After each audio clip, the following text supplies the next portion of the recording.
Ni Mungu na mtakatifu. Tunapohitimisha mkutano huu jioni ya leo, tunaombea taifa letu la Tanzania. Tunamwombea rais aliyoko madarakani pamoja na watumishi wake wote wanaofanya nao kazi. Tunawaombea neema, tunawaombea hekima, tunawaombea maarifa na busara. Bwana wasaidie.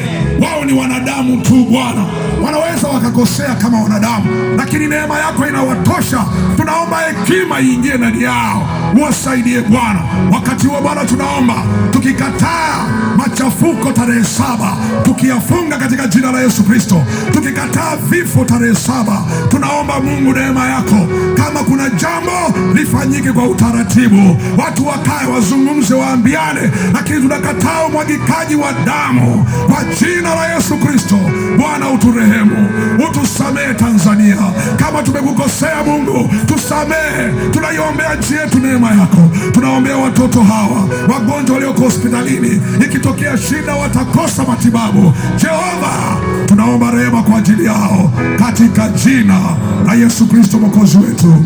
Tumeomba na kushukuru.